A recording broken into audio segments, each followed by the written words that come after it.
23 मधलं तुम्ही निवेदन आहे का? ट्विट पहा. 2023 नंतर 23ला मंजूर झालेलं महिला विधेयक, आरक्षण विधेयक ह्यांनी अद्याप अंमलात आणलं नाही, याबद्दल नरेंद्र मोदींनी संपूर्ण देशाची माफी मागायला पाहिजे.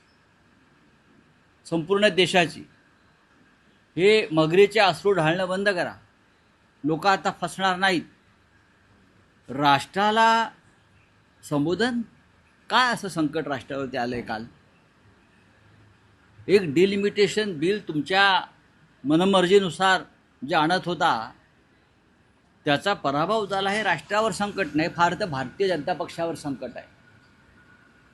आणि भारतीय पक्षावरच्या संकटासाठी राष्ट्राला संबोधन करणं हा मूर्खपणा आहे. भारतीय जनता पक्षाच्या पराभवासाठी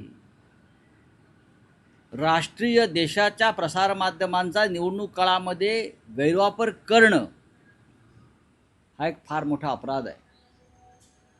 जे छाती पिटून घेत आहेत, आक्रोश करतायत, ढोंग करतायत महिला आरक्षणाच्या नावाखाली, त्यांनी 2023ला काय झालं संसदेमध्ये ते एकदा तपासून घ्यायला पाहिजे. कालच्या भाषणामध्ये मोदींच्या 86 वेळा काँग्रेसचा उल्लेख होता.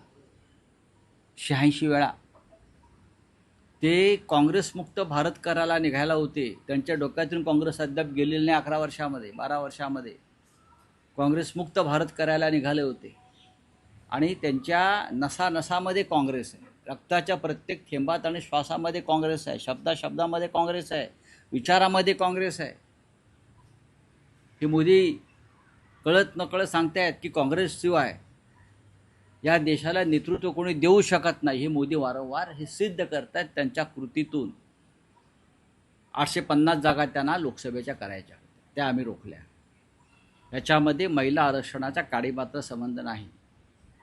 2023ला जे महिला आरक्षणाचं विधेयक मंजूर झालेलं आहे, सर्वानुमते 543 जागांच्या संदर्भात, त्या 543 जागांमध्ये 33% जागा महिलांना द्यायला आमची काहीच हरकत नाही.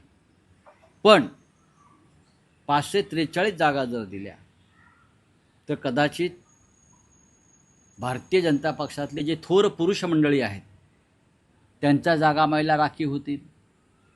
त्यात अमित शहांची पण जागा राखीव होऊ शकते. वाराणसीची जागा राखीव होऊ शकते. अनेकांच्या जागा राखीव होऊ शकतात महिलांसाठी. त्याच्यामुळे या थोर पुरुषांच्या जागांचा बचाव करण्यासाठी त्यांना 850 जागा निर्माण करायच्या आहेत.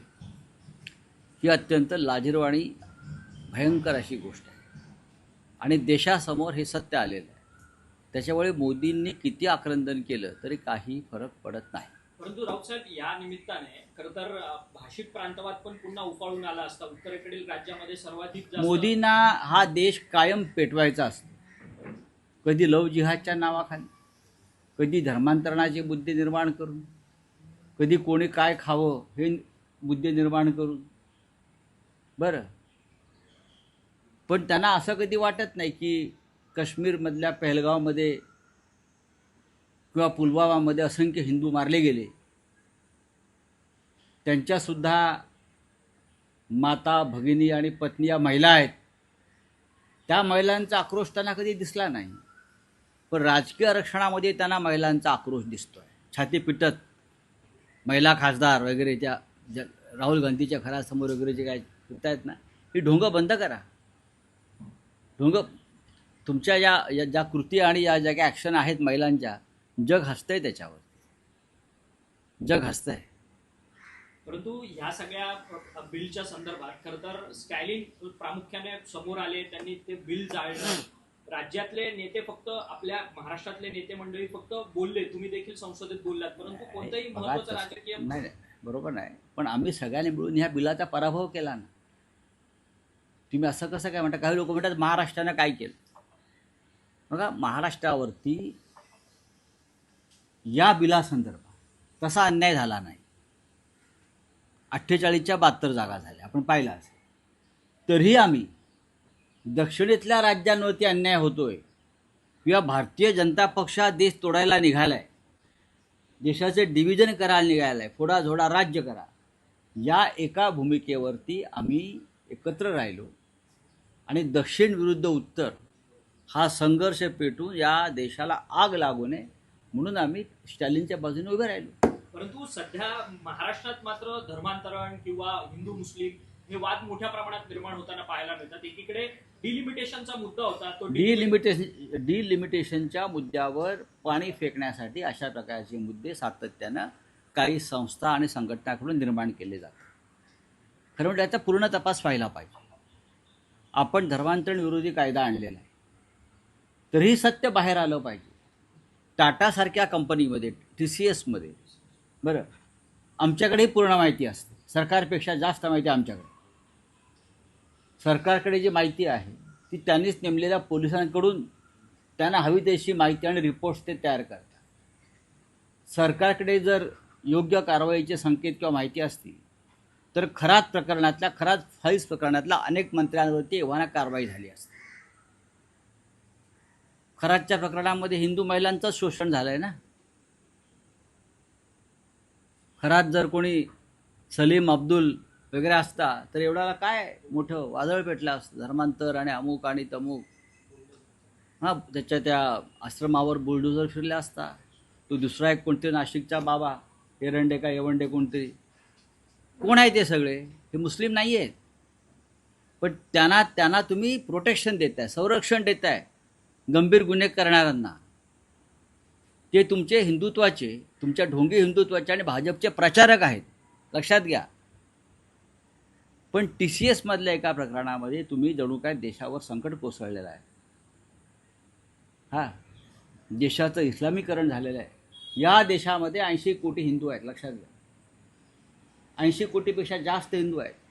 या देशाचा प्रधानमंत्री हिंदू आहे, या देशाचा राष्ट्रपती हिंदू आहे, या राज्याचा मुख्यमंत्री हिंदू आहे, या राज्याचा राज्यपाल हिंदू आहे, या देशाचे तिन्ही सेनाप्रमुख हिंदू आहेत. या देशाची सगळी सूत्र हिंदूंकडे आहेत. कशा करता हिंदू खतऱ्यामध्ये येईल? आणि हिंदू खतरात आला ना तर आम्ही आहोत ना. तुम्ही कशाला नाटकं करायला पाहिजे? बाळासाहेब ठाकरेंची शिवसेना आहे, आम्हाला माहिती आहे हिंदू कधी खतऱ्यात येतो आणि कधी नाही. हिंदू जेव्हा खतऱ्यात आला होता तेव्हा हे भाजपवाले शेपट्या घालून आतमध्ये बसले होते 92 साली, आणि बाळासाहेब ठाकरेंच्या नेतृत्वाखालची शिवसेना ही रस्त्यावर, आमचे 72 लोकांचे त्यात बलिदान झालेलं आहे. 72. हे कुठे होते तेव्हा? सर, पण नितेश राणे म्हणतात की बॉलिवूड मधल्या खान लोकांमुळेच लव जिहाद होतोय, त्यामुळे शाहरुख खान, आमिर खान अशा खान अभिनेत्यांची चित्रपट पाहू नका, असं तुमच्या देवेंद्र फडणवीसांना सांगा किंवा नरेंद्र मोदींना सांगा. खानांची खानावळ त्यांनीच चालवली आहे ना त्यांच्या स्वार्थासाठी. त्यांना सांगा. त्यांची भूमिका चुकीची इतकंच मी सांगतो. या देशामध्ये हिंदी सिनेसृष्टीमध्ये जर आपण एक इतिहास पाहिलात तर दिलीप कुमारपासून मीना कुमारी, मधुबाला, ही जी तुम्ही नावं घेताय, हे सगळे लोक हे मुस्लिम समाजातून आले आणि त्याने आमची सिनेसृष्टी समृद्ध केली. आमची सिनेसृष्टी, मेहबूब खान, त्यांना माहीत नसलेली नावं कदाचित. शाहरुख खान, सलमान खान आताचेच आहेत आणि ते तुमच्याच पक्षाबरोबर जास्त असतात. नारायणराव राणे यांच्या वाढदिवसाला कोकणामध्ये किती खान गेले होते? गेले होते ना. त्यात खान मंडळी असावीत. RSSच्या कार्यक्रमात सलमान खानला जेव्हा बोलवलं त्यावर देखील वाद निर्माण झाला होता. आहेत ना. जपून बोललं पाहिजे. आपण या राज्याचे मंत्री आहात आणि या देशाचं संविधानाचा जरा अभ्यास करा. सर, विधान परिषदेबाबतचा देवेंद्र प्रश्न सगळ्या आहे. पातळीवर- विधान परिषदेबाबत काँग्रेसने भूमिका स्पष्ट केली आहे की जर उद्धव ठाकरे निवडणूक लढवणार असतील तर आणि तरच फक्त काँग्रेस पाठिंबा देईल, अन्य नाव जर दिलं तर पाठिंबा देणार नाही, काँग्रेस स्वतःचा उमेदवार उभा करणार. असं कोण म्हणतंय? हर्षवर्धन सपकाळ म्हणतात. म्हणू द्या, काय हरकत नाही म्हणाय. म्हणू द्या. राज्याचे प्रांताध्यक्ष आहेत ते. त्यांच्या एकच जागा मिळणार आहे तिघांना मिळून. त्याच्यावरती का फार धोरणात्मक निर्णय घेण्याची गरज मला दिसत नाही. आलटून पालटून घ्यायचे आपल्याला, एवढंच आहे. सर, पण देवेंद्र फडणवीस सगळ्या पातळीवरती फेल होताना पाहायला मिळतात का? कारण की ज्या पद्धतीने राज्यात धर्मांतरणाचा मुद्दा असेल, त्याच्यासोबतच विष्णू यांची दहशत असेल. एक लक्षात घ्या, नरेंद्र मोदींचे ते चेले आहेत, त्यांच्याकडनं फार अपेक्षा करू नका. देशात नरेंद्र मोदी फेल, महाराष्ट्रात देवेंद्र फेल. देश में नरेंद्र फेल और राज्य में देवेंद्र फेल. फेल ही फेल आहे, फेल्युअर आहे. चला, थँक्यू. तसंच तुमच्या मारहाणी प्रकरणात नितेश राणेंना वॉरंट निघालंय का? मला माहित नाही, कोर्टाचा काहीतरी असेल. ऑपोजिशन ने पाप किया है ऐसा नरेंद्र मोदी कह रहे हैं आरक्षण के ऊपर. ये पाप के बाप नरेंद्र मोदी है. जिस पाप की भाषा प्रधानमंत्री मोदी कर रहे हैं, सबसे पहले ये कोई महिला आरक्षण बिल नहीं था. महिला आरक्षण बिल 2023 में सर्वानुमति से मंजूर हुआ है. जो बिल लोकसभा में गिर गया, हार गया, वो एक बहुत ही पापी बिल था. पापी डिलिमिटेशन बिल, वो पाप था लोकतंत्र के लिए, देश के लिए. उस पाप का हमने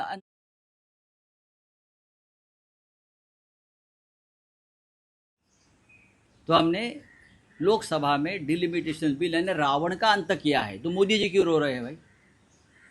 850 सीटें आप लेकर क्या करने वाले थे?